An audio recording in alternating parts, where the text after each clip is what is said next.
and has been refurbished to boast a collection of shops and an amusement park with a carousel.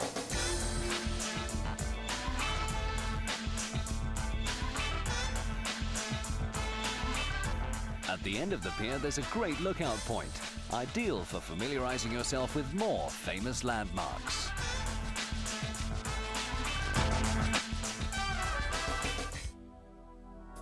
Take a boat trip for about $10 from the harbour and relax as the city skyscrapers slip by.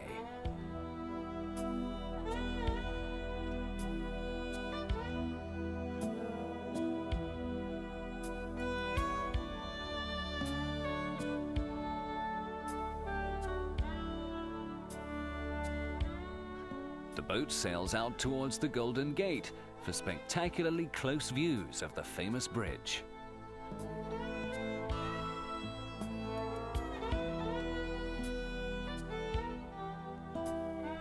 When the Golden Gate opened in 1937, it was the world's longest and tallest suspension structure.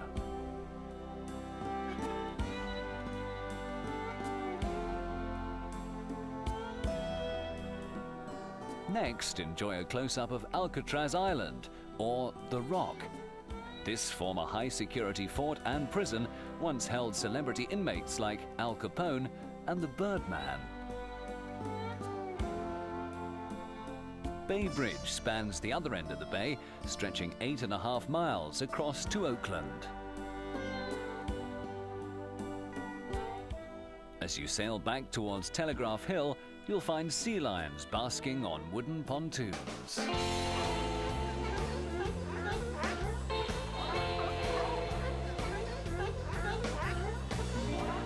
They pose playfully for amused onlookers.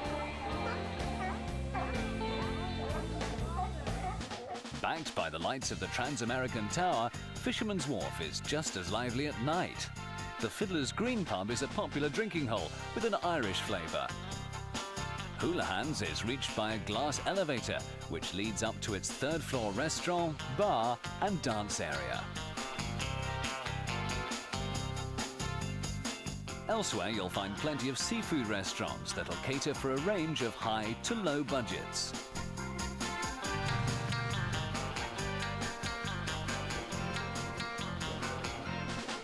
With its distinctive clock tower and roof sign, Ghirardelli Square, a former chocolate factory, stands out at the end of the harbour. Taking its name from two major streets, Haight-Ashbury was home to thousands of hippies in the late 1960s. It's still one of the liveliest and most unconventional areas in San Francisco. You'll find late 19th century houses line the streets with colour.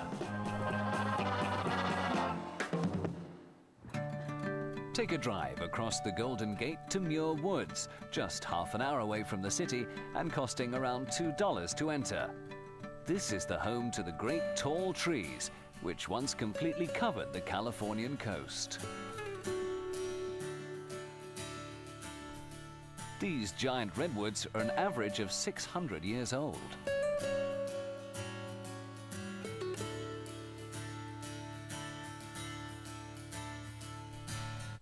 If high-flying action's more your style, head off on a helicopter trip and take to the sky. A 20-minute tour taking in all the major sites costs around $99 per adult. Fly past the Coit Tower, the Palace of Fine Arts, under the Golden Gate, over it, all around Alcatraz Island, and then past the spectacular skyscrapers of downtown. San Francisco is stimulating not least for its ethnic mix. Chinatown, which begins at the elaborate Dragon's Gate, has the largest Chinese population outside China itself. Here you'll find tributes to Sun Yat-sen, commonly known as the father of modern China and the first president of the country as a republic. Take a walk through the colourful markets and streets that sell traditional Chinese goods. For many people here, Cantonese is the first language. The Fortune Cookie Factory welcomes visitors into its tiny premises. Amongst the other established parts of culture here, you'll find Kung Fu widely practiced.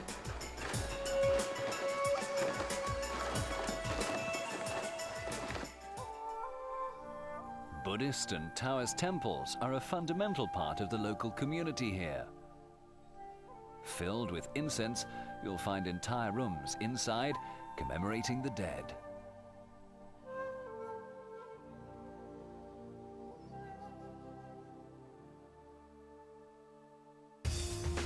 At night, the streets of Chinatown light up. Grant Avenue is its busy commercial center and is surrounded by restaurants and lively places to eat.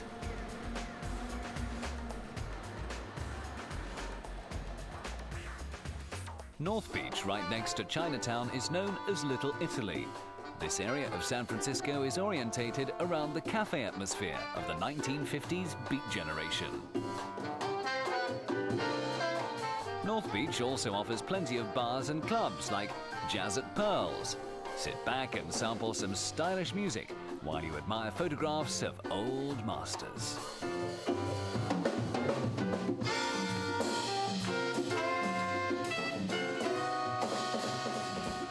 To round off a superb city stay, and for that final perfect panorama, be sure to visit San Francisco's Sky Deck.